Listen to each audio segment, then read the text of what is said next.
Now, a couple of things to clear up. Cards on the table? Yep. First things first, I'm not supposed to be here right now. No. I'm supposed to be Europe. I'm supposed to be Europe. I'm supposed to be in Europe in my GT3. Yeah. I'm not. All will become clear, I guess, on the main channel in a few days' time. It depends when you're listening to this episode. The video might have already gone out, at which point you know why I'm here without my GT3. But yeah, I guess that's all I have to say for now. I'm here. My GT3 is not. Hello one and all, and welcome to Behind the Glass, your weekly automotive podcast hosted by two rather uninformed enthusiasts. No. I'm Sam from the YouTube channel Seen Through Glass. I'm Tony from Gravelwood Car Sales. And you can watch us each week. We hope you enjoy the episode.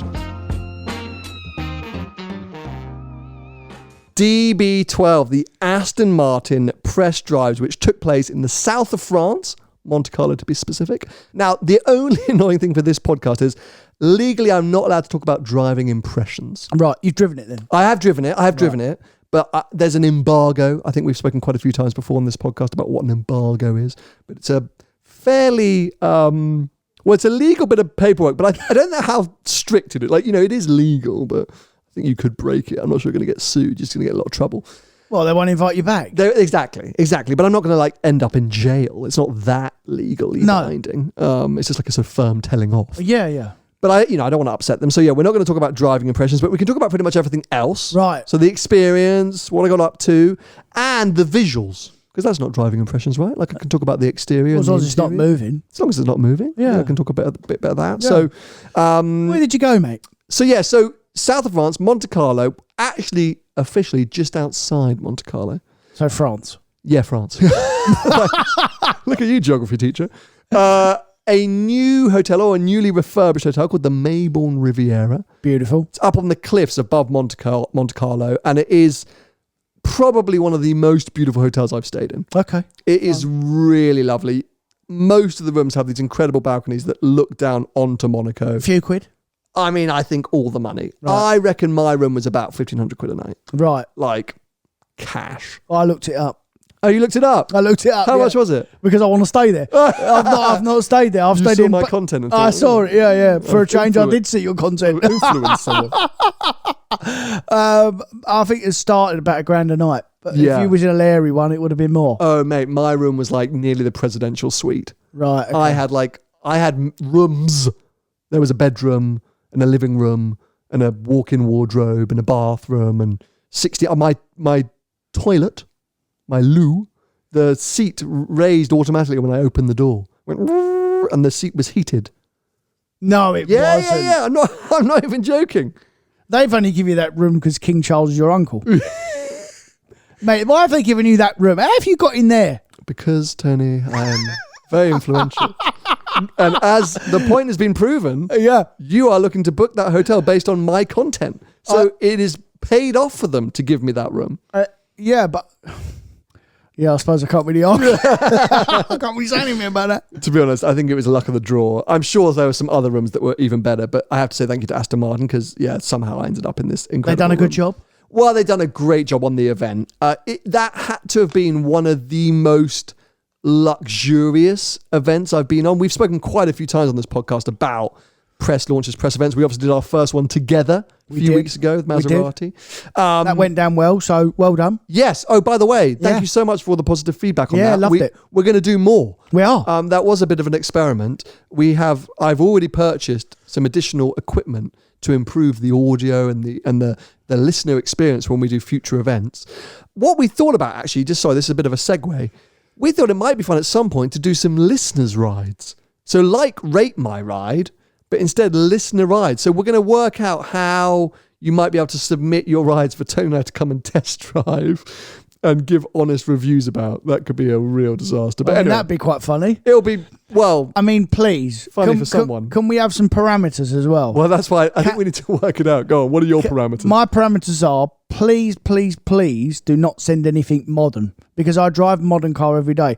Send a pile of shit in. Let me have a drive at one of them. I mean, that would be the funniest thing. Just don't do it yet. We're going to work out how you can submit rides and when we're going to be doing it.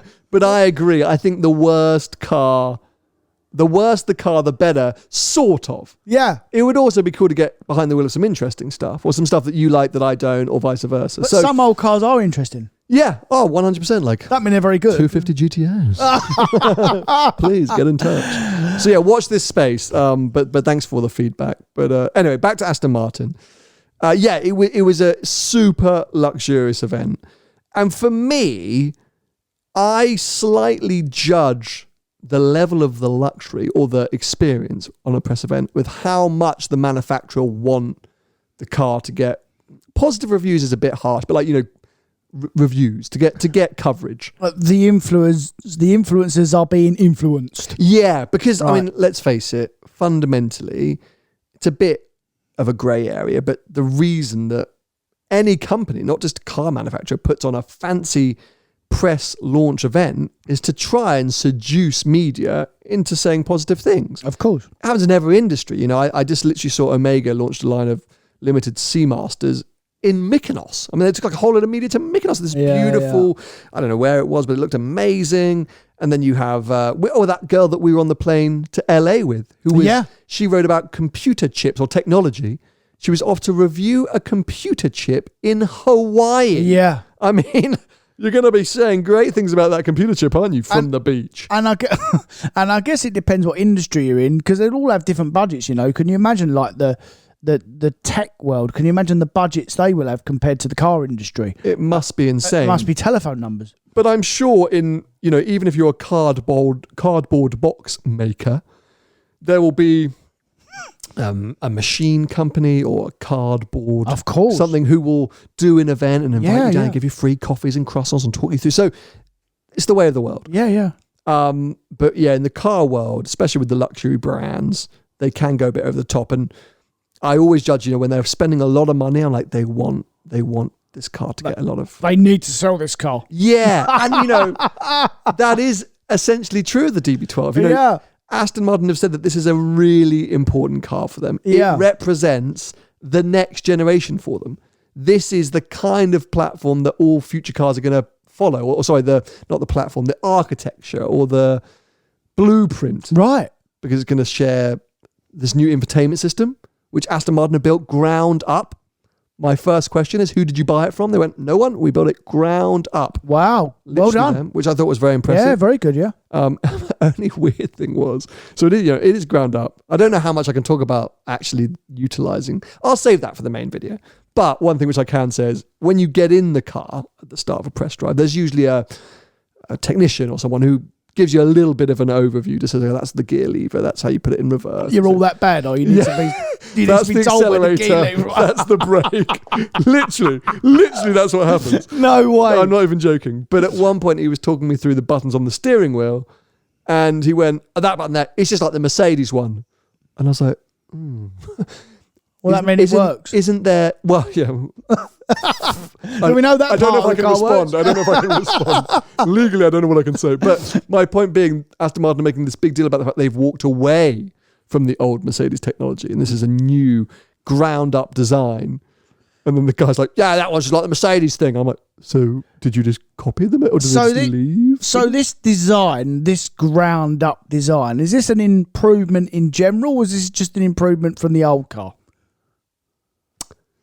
I don't know what I'm allowed to say. Well, no, that's not driving impression. It's not a driving impression, isn't it? No, I'm not asking you if you can do donuts in it. Yeah, I guess I can talk about it. Is the infotainment system as good as anything else on the market? Yes or no? Yes. Right. Is it? It's. I'm getting so nervous right now. Aston Martin, I'm so sorry if I've screwed this up for everyone. Go on, Taylor, keep asking. And yes or no, is it just an improvement on the old one, or is it up there with some of the best on the market today, i.e. the Land Rover interior system? You said yes or no. I'm just going to say yes. I don't know what your question was. What? Because you actually said yes or no. Yep. Is it this or is it that? Right, it's yes. So it's better than the old one, and it's as good as anything else on the market. That's it. That's all I need to know. Well done. What I will say, here we go. The car I drove was a pre-production or prototype car. They weren't final versions, and we were told that the software there's already 4 newer versions. You know what I mean? Like they've already updated it 4 times. Right. And the customer cars aren't coming out until September, October, some Right. type thing. So what I experienced wasn't even the final customer version. Right, but so they've done a good job. Yeah. Well done. Yeah. Very good. But what I can talk about with confidence and not being terrified that someone from Aston Martin is going to swoop through our skylight and shoot me in 2 seconds' time is the actual layout, the sort of buttons, the design of the interior, because we've seen that from photos. Thank God they've kept a lot of functional buttons. So I bemoaned the fact that in the DBX, no touchscreen at all. It is touchscreen in the DB12, but it's not all touchscreen. There's loads of still rocker switches and physical buttons for the important parts so that when you're driving, you're not constantly distracted trying to improve the air conditioning or change the air conditioning looking down at a touchscreen. Because the Roma, for example, which has got to be one of that car's biggest rivals. Well, that and the Bentley, yeah. Yeah, that and the Bentley probably, you're right. It's so finicky, like the touchscreen on the steering wheel. I keep getting lost and your fingers doing stupid things. And I really hate the Roma's, what do you call it, like touch points? Yeah. Yeah, it's a beautiful place to sit, the Roma, for sure. And everything's like within your grasp. But yeah, you are right. The steering wheel and the wing mirrors, like, it's all like annoying. Yeah. Just get distracted. By having physical buttons, I think Aston Martin have done a great job there. Yeah. It could be because their customers tend to be a little bit older. Big fingers. What's all this touch technology? But no, I'm being harsh there. Well, wait a minute. Hold on a minute. I think Aston Martin over the last few years, of especially since the new Vantage come out, they have a different customer now, mate. Agreed. No, I agree. They've pulled customers from Porsche.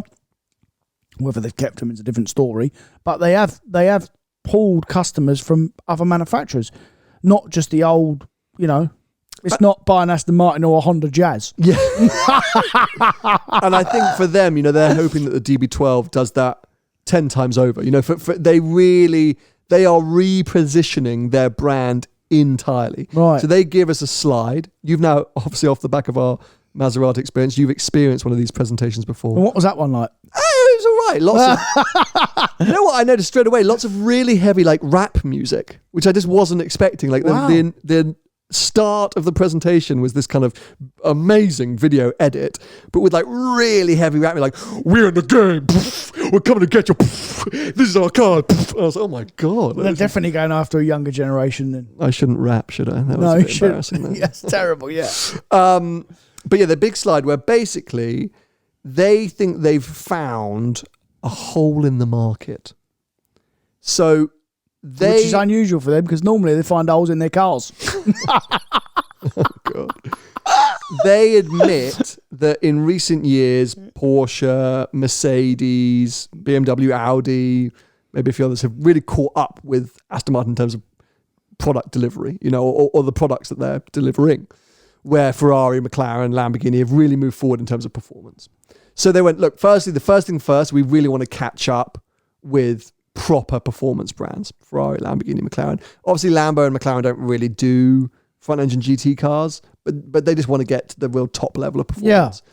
But they also said, we also want to be on a par with Rolls-Royce and Bentley in terms of luxury, because they think there's no one in the space giving the performance of a Ferrari, McLaren, Lamborghini with the luxury of a Rolls-Royce and a Bentley. And they want to sit perfectly in the middle of those two kind of extreme, whatever it's called, graph points, All right. Axes. All right. So what, Ferrari don't do that with the Purus thing? Yeah, but I would say Ferrari's level Superfast. I would say Ferrari's level of luxury isn't equivalent to a Bentley. No, I agree. So that's where Aston are trying to bridge the gap. What I couldn't understand, which I sort of, if you look at a Venn diagram, remember what a Venn diagram is? No.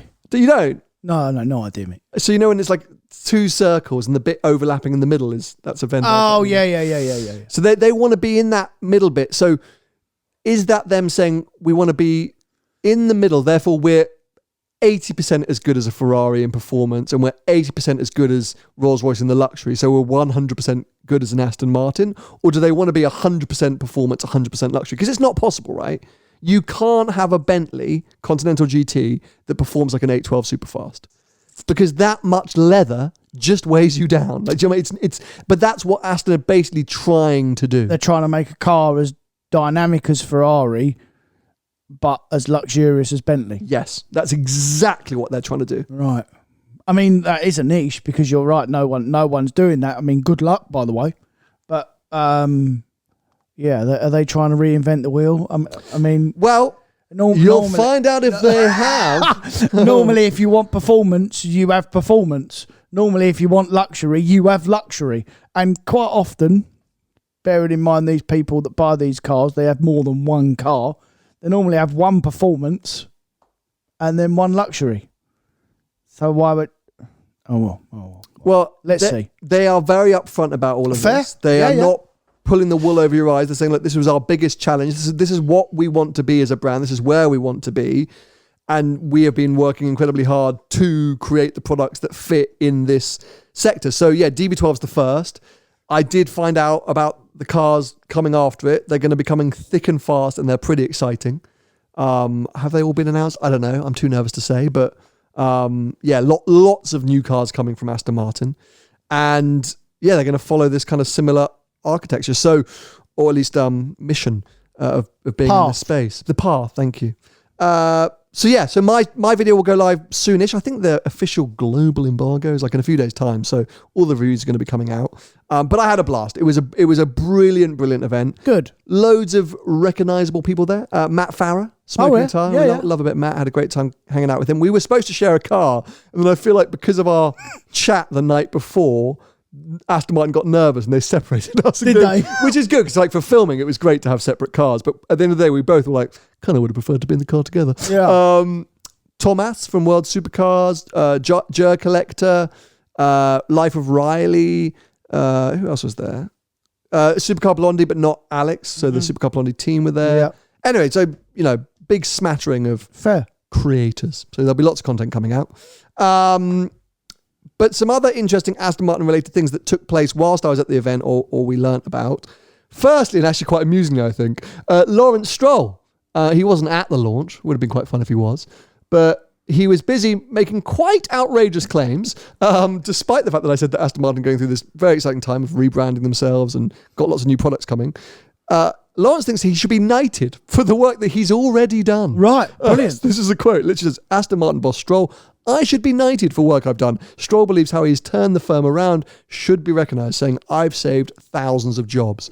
I mean, confident guy. Yeah, I mean, it all depends what he means by turning the firm around. Is turning the firm around just saving people's jobs or actually trying to make the firm some money?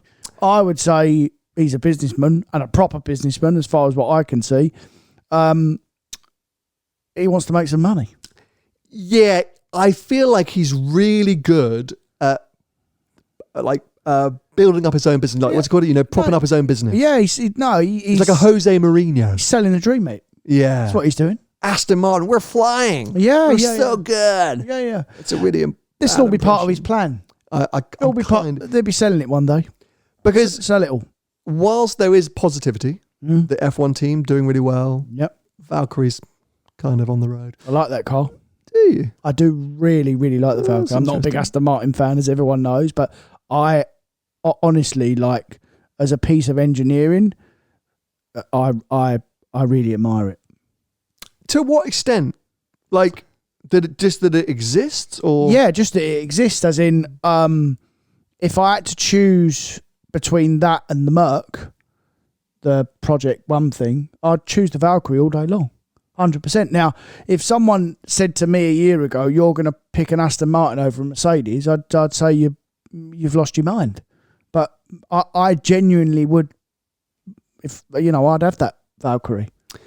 I can't remember previously what you've said about it, but I feel like I don't think I said anything about it. Well, I feel like this is a new thing. I feel like you've come upon this decision of liking this car. Yeah, because I feel like maybe we've been dismissive of Paul, and traditionally, when cars are over 1.5 or 2 mil new, I'm not interested. We are very like, nah, whatever. Yeah. So why are you saying like, oh, hello? No, I'm still not interested. Okay. As in, because I can't afford one. I'm not having one. But from afar, I think it's an unbelievable piece of engineering. It's an unbelievable piece of kit. No, I'm with you.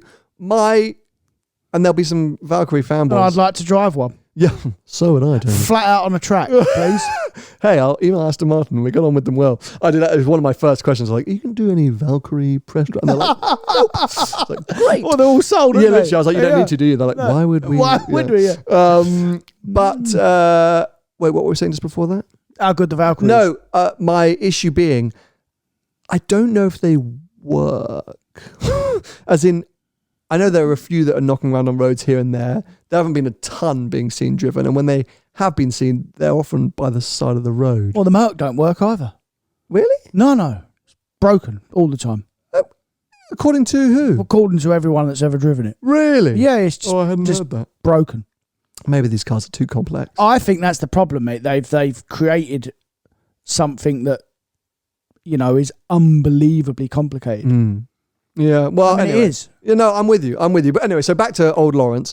So I think from the outside there's positivity, but if you drill into it, he's not quite turned it all around yet. Like it's not like a massively profitable business. It's not like, well, it's not even profitable, let alone massively profitable. I mean, loses money all the while. Yeah. But it's like on a good path. Like we're all, I think, somewhere deep down, apart from you, Tony, Aston Martin fans, or at least we want to see Aston Martin do well. No, I love the look of Aston Martins. I appreciate them. I like the sound of them.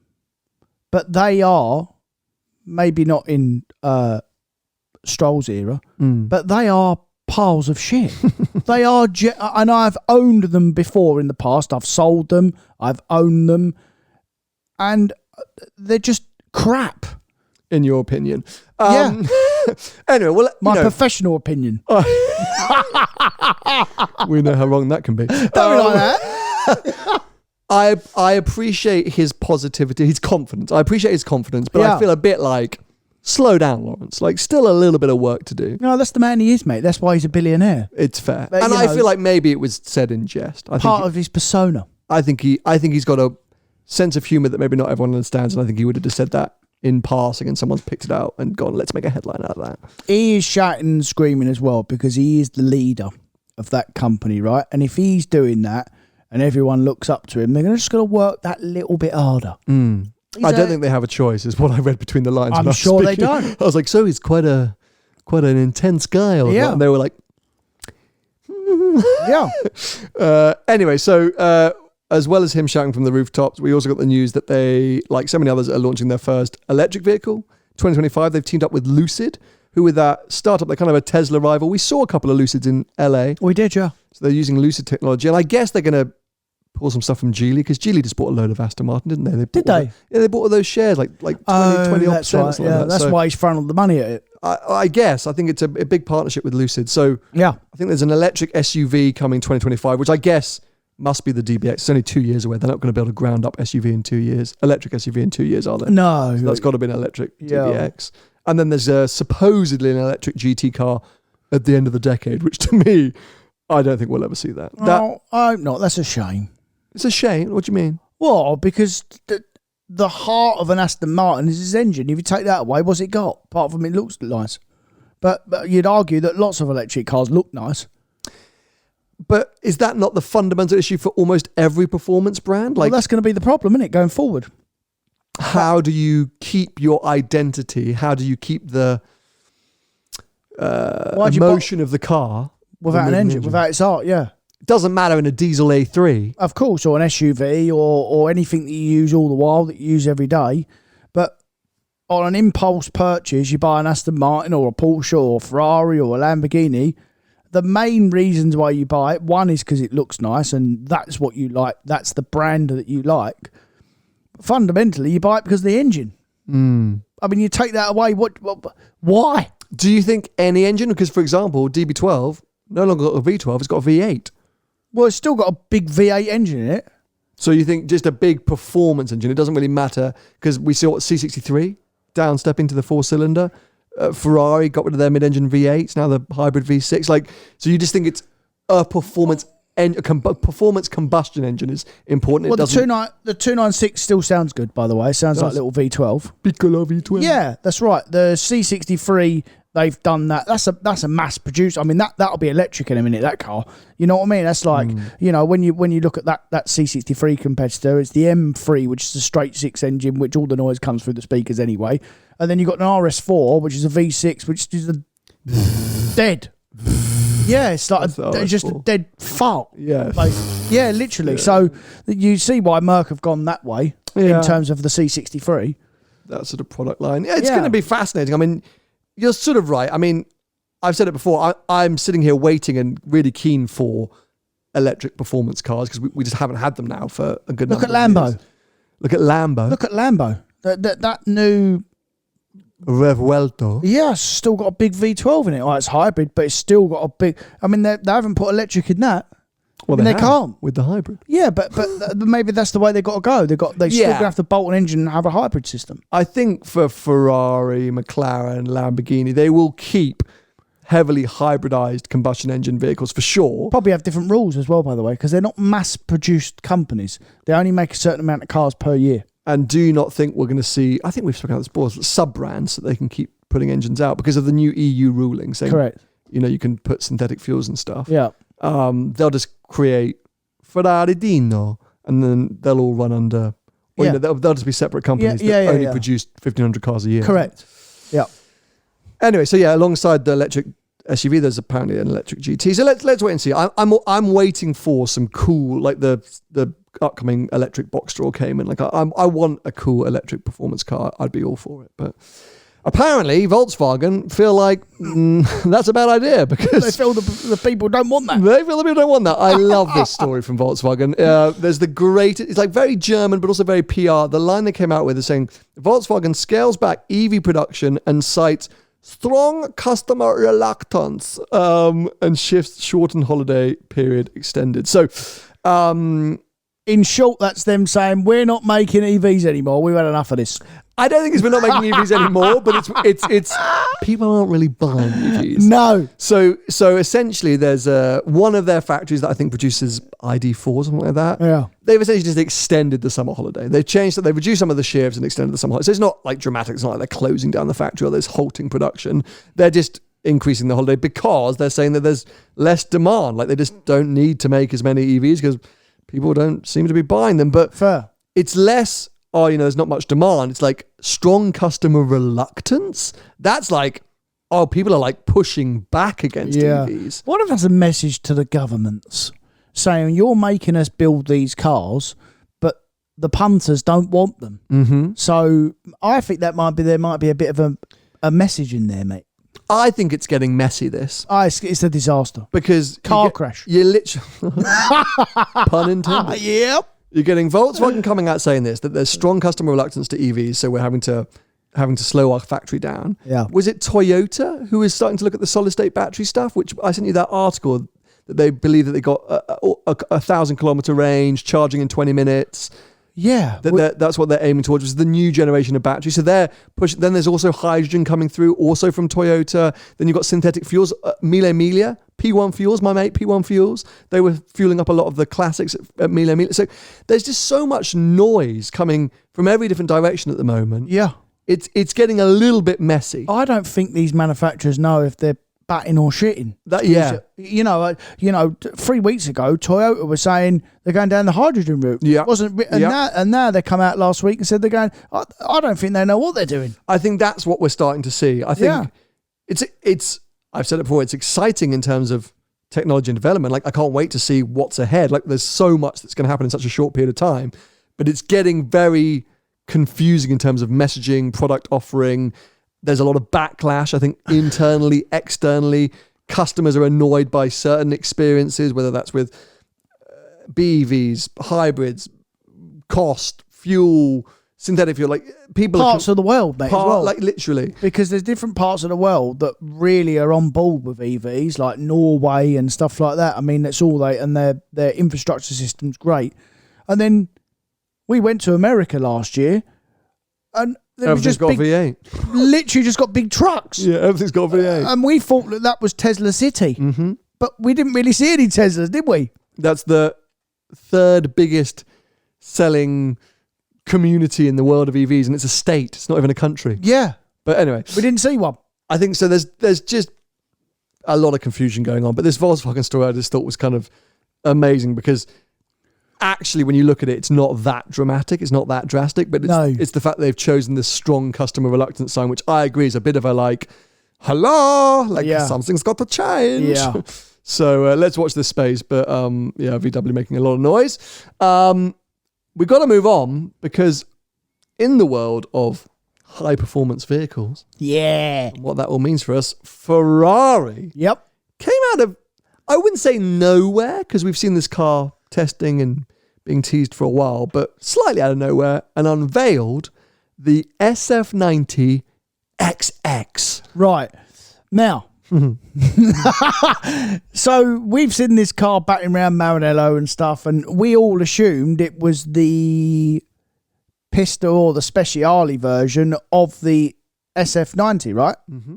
This XX isn't that, is it? It is. Oh, it is that. It is confusing, isn't it? Really confusing. So there have been quite a few test mules and camouflage cars knocking around Maranello recently. Right. But this is the version Speciale, which is the code name for Pistas, TDFs, all of that lot of the SF90. Right. But it's also the first ever road legal XX. Right. So we know we've had the FXX, the FXXK, the FXXK Evo, the 599XX. Traditionally, XX cars have been track-only Cliente cars. So this is the top level of Ferrari ownership, essentially invited to buy millions of pounds. And as far as I know, you don't ever keep the car. The car stays with Ferrari. Correct. And they tell you where you can drive it and when. And they send the car there. And charge you lots of money to go. Yeah. So it's like, you've got to buy the car for $2 million. And then if you want to come and drive it, come to Fiorano and it's 25 grand. Yeah. Like, it's sort of insane, but it's the top of the top. But they're the most extreme versions. They look amazing. They sound amazing. They're lightweight and they're based on road cars. I mean, that is a proper kick in the kahunas. That's like Rolex selling you a watch and saying, no, you can't wear it. I'll tell you what we'll do. We'll meet you at the restaurant once a month and you can put it on for an hour and then we're going to take it back and put it back. And we'll charge you $5,000 for and we're going to charge inconvenience. you. It's ridiculous. I mean, it's absolutely insane. But we have seen XX cars end up in private customers' hands. Like, there was that road legal one at Joe Macari not a million years ago. Like, it does happen. I don't know how, but it does happen. But theoretical, fundamentally, they're all kept by Ferrari. But yeah, they're based on road cars. So we've seen Enzo, LAF, and 599. But they're most extreme versions. And then the version Speciale, as I mentioned, are the Pistas, the 360 Stradale. That's a version Speciale. Correct. The Scuderia, all that lot. Yeah.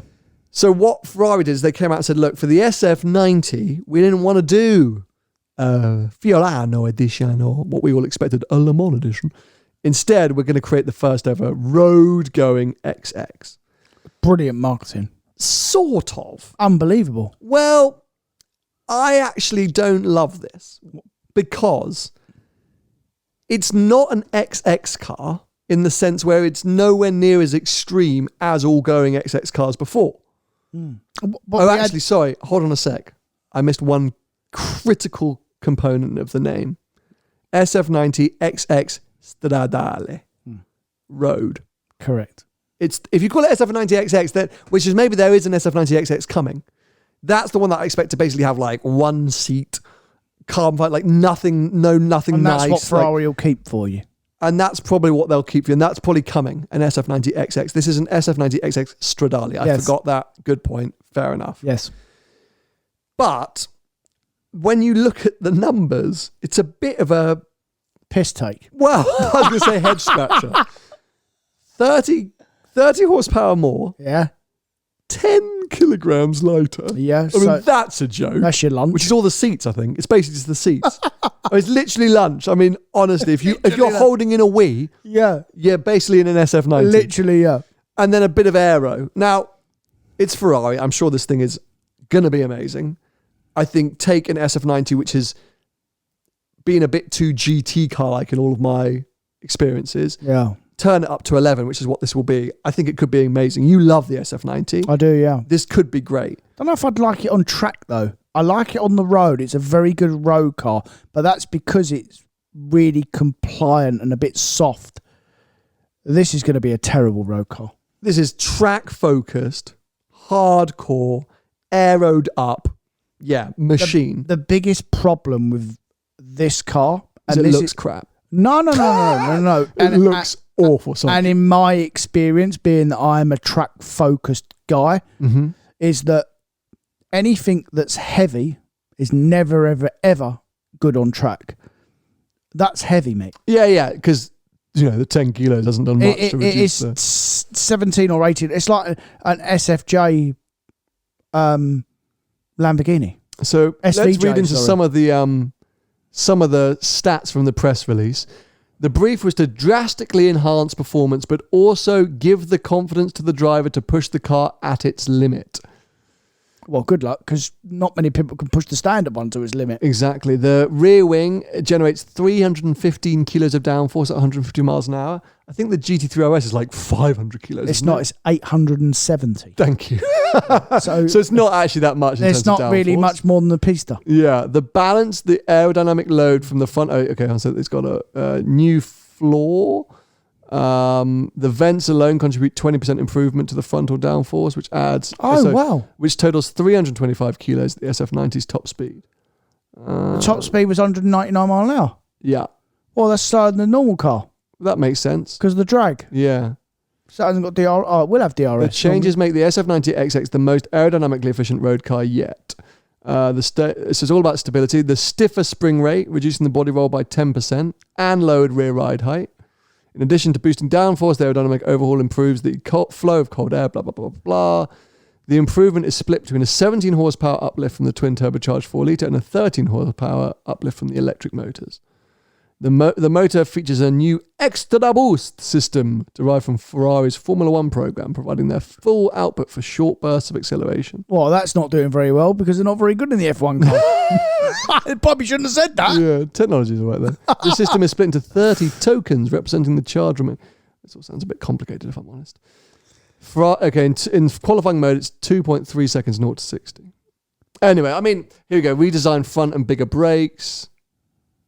ABS Evo. It's going to be mega. It just looks so Novatec Mansfield. I despise the way it looks. It's so anti-Ferrari for me. I'm kind of with you where of all the cars to do this to, SF90 doesn't make a lot of sense because it's heavy, but this is the direction they're going to have to go in. This is the future, hybridized. SF90 was supposed to be a flagship car for them, which kind of, they got the marketing a bit wrong on, got overlooked, it's been misunderstood. Maybe they're hoping that this is going to... I'll tell you what this car reminds me of. It's just absolutely just dawned on me. This car reminds me of a Nismo Nissan GTR. Stupid. Pointless. 1,800 kilos, make it a little bit faster, say it's a track version, track pack car. It's terrible on track. But it's Ferrari. But Ferrari going to get away with it. And obviously, no, but not just get away with it. I think they'll do a better job than Nissan did with the Nismo. They might well, but if you look at the comparisons to the normal GTR and the Nismo, and what it actually does, they're both terrible on track. Both of these would be terrible on track. The thing is, mate, the marketing will be unbelievable on it. But again, how much is it? So how much was a standard car? 400 grand or something. And more. So a spec Fiorano car, coupe, with all the bits on it, was 500,000. Coupe. Okay, so the starting price for a coupe, because they've released a Spider version as well. Of course they have. 777 grand. Yeah. So who's going to back round on track on that? Senna money. It's Senna money. Yeah, it'll be 850 spec'd up. Some stupid version will be 900, won't it? But mate, they're all genius. Sold, if not all. I think they're doing 799 coupes and 499 Spiders. Of course they're all sold. Which is actually quite a big number. If you think about it, how many standard SF90s do they make? Like 1,500 or something? They're supposed to be 1,500 of each. Yeah, so it's. We think there's less Spiders though. Fair. But 799 is not a tiny number. It's quite a big chunk of cars. Well, it's the same amount as Competitiones. 812 for competition. Yeah. Okay. I think, and I've seen a ton of those, by the way. Well, you will. 799 of them. I think it's naive. I don't mean to attack you, but I mean, I think it's naive to say it's going to be crap on track. Is it going to be the best Ferrari track car ever? Potentially not, because of its weight and the four-wheel drive, etc., etc. But they will have made this infinitely better than an SF90. Look at all of their prior examples of version speciales. 488 two-pista. It's a groundbreaking change. 458 Speciale. Yeah, reading something off a piece of paper doesn't always add up. So you're just going, oh, the brakes are a bit bigger. Like, it will be remarkably different, I think. It will be around 20% better all the way round, because that's normally what they are. And if you dial out the GT car nature of an SF90 and make it track that could make that car alive. I don't think you can. This is what I'm saying. The other cars that we were just talking about, the 488, the to the Pista, and the Speciale and the normal 458, the weight difference is quite a lot, 100 kilos or something like that. Agreed. Not 10 kilos. And they're not GT cars. Both of them started as supercars, and then they just made them lightweight. So they made them 20% better all round. So they are night and day the way they drive, especially on track, because they're loads lighter. Yeah. They've both got loads more power, by the way, as well. Like the 458 to the Speciale was 40 horsepower, and there's like 60 horsepower, from the 488 to the Pista. So in a much stronger engine as well. I don't think this will be very good, mate. I think it'll be very good. I despise the way it looks. I don't like that the XX brand has now crossed into road cars, because what's the precedence? Are we now going to see the 296 XX Stradale? Like, is this a merging of brands? Is this so I don't like that. Yeah, I think the coloring's awful. Anyway, but I think it'll be very good. I think it'll be really, really good. All right. I think you love the SF90. I'm shocked that you're saying this. I love the SF90 because it's a very good road GT car. This is how this starts, and they've tried to make it lighter and more track focused, but they haven't. It's 10 kilos lighter. It's nothing. Exactly. So so on the track, it's going to be terrible. But as a road, okay. So sorry, I'm really coming after you here. Good, because you love the Pista. Love it. And I know what you're going to say. They made a huge difference between 488, but you love the Pista because it's a track-focused car that you can drive flat on the road. Correct. The track-focused nature benefits you on the road. And on track. Yeah, for sure. But you love it as a road car. I love it. This might not be the best track car ever, but making it track-focused could enhance it as a road car.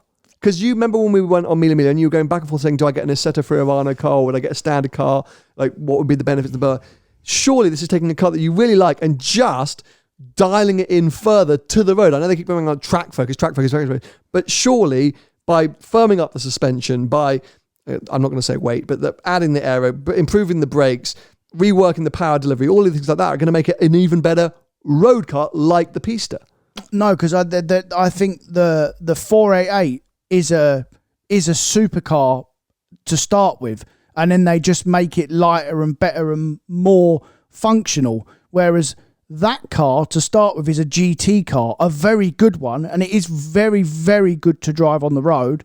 And I love the standard car, but I don't think that will be much better. What about the TDF and the Competizione and the GTO? They're all GT cars, 599, F12, 812, all GT cars. I've not driven the Competizione. Driven the TDF? Death Trap. Yeah, but brilliant. Yeah, GTO. But so was an F12. Death Trap.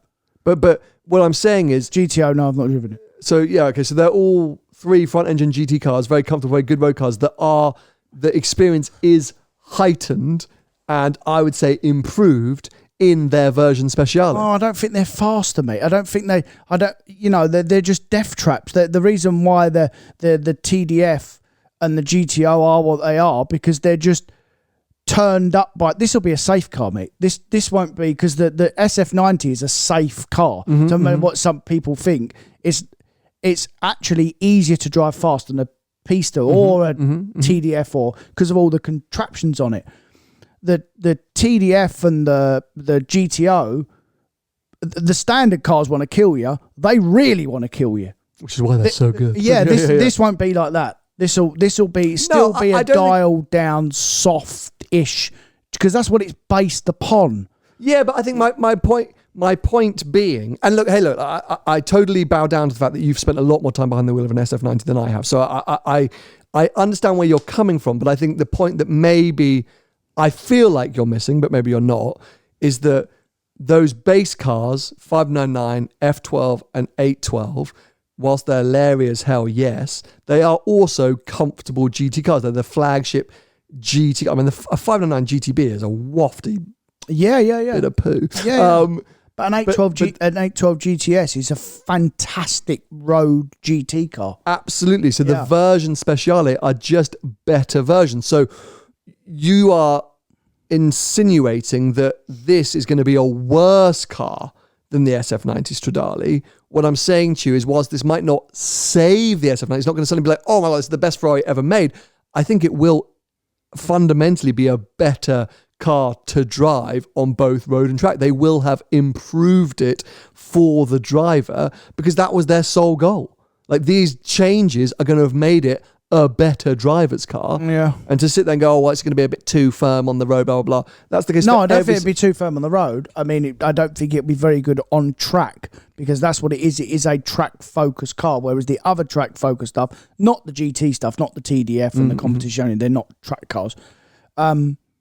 But the Speciale and the Pista are good on track. For 5 laps, by the way, then everything gets too hot. That's the problem. I think see this as a better SF90 Stradale, as a road car. I know they keep saying track focus, but it's the same as all these track focus things. You know, I'm sure there's somewhere in a press release saying that the GTO was to enhance performance on track. Terrible. But, you know, that's exactly it. So don't think of it that. You're not going to go and track it at the time. You know, I'm sure you drove your Pista on the road more than you drove it on track. I did, yeah. So there you go. But it's a Pista. It's made to go on piste. So anyway, long story short, I mean, I would love it if I got to drive one. I don't think that's a kind of car that I don't think Ferrari are going to invite me to drive. But they're all sold out. It's a limited run. Like, that's the kind of stuff that I do not get invited to drive. But I would love to at some point, and I would love for you to have a go as well, because I know you're a big SF90 fan.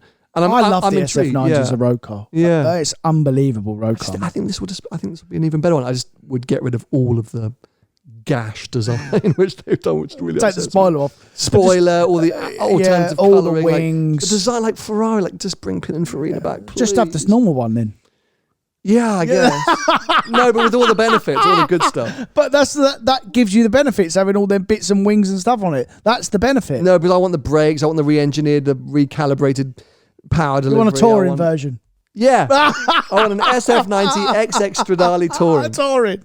Call me Ferrari, I've got $3 million to spend. You've got an exciting car to pick up this week. Should we talk about that quickly? I've got M3 Touring coming tomorrow, yeah. Very jealous. Yeah. I still would. I will sell it though. Yeah, it's a stock car, right? Well, no, I'm going to use it for a bit, but I will sell it for sure, yeah.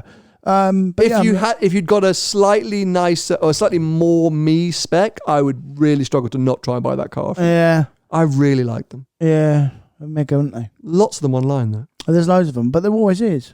But do you think that was speculators, or do you think that's people got them, went, oh, I don't really need it? Like, why are there so many online? Yeah, speculators literally just bought them, think they could get overs for them. They're not an overs car. Never was an over car. Never, I think at the beginning there was like said 5 this in the first place. Yeah. Well, I said this when they first come out. They're not going to be an overs car. I mean, they might again, the mass-produced car, if you get an early one really quickly, you will get overs for it, for sure. But it's 3 months, mate, and then the arsehole falls out of them. How do we feel then about the announcement or the teasing of an M5 Touring? Yeah. well, that's definitely coming. Hello. Yeah. I mean, caught my attention. That's an RS6 competitor. Yeah, that's finally. That's not an M3 competitor. And that will be, they bang on about the M3 being the best all-round car at the moment. That M5 Touring will definitely be the best all-round car you can. Well, we love an M5, don't Absolutely, we? Absolutely, often say one of our favourite cars. Yeah. And yeah, in touring shape, I mean, the problem is it's going to be all of the money. Maybe 130, yeah. Just stupid money. So not something that I'm necessarily looking to do, because I've spent 130 grand on an estate before and realised it was a disaster. So I'll be steering clear. But yeah, M3 Touring is just still still catch my eye and just it's still 100 grand then. That's the problem. I think when they get to like 75, 70, 75, cool car. But oddly, I mean they have lost money, M cars, but this generation M car, as a percentage, it's probably lost the same actually. But it hasn't seemed to have fallen as quickly as the historic M cars. Yeah. But that's probably because the dealers haven't been doing massive money off of them and stuff like that, you know. But yeah, like a good 2-year-old coupe or saloon car, still 60 grand, really? 65 grand, yeah. Probably would have been 80 new. Sure. It's not done too bad. No, they've done all right. They've done all right. They're good, those cars. Anyway, I guess that's a good time to wrap things up. It's a completely unexpected episode for us. Wasn't supposed to be here. Quite dramatic as to why I recorded it twice.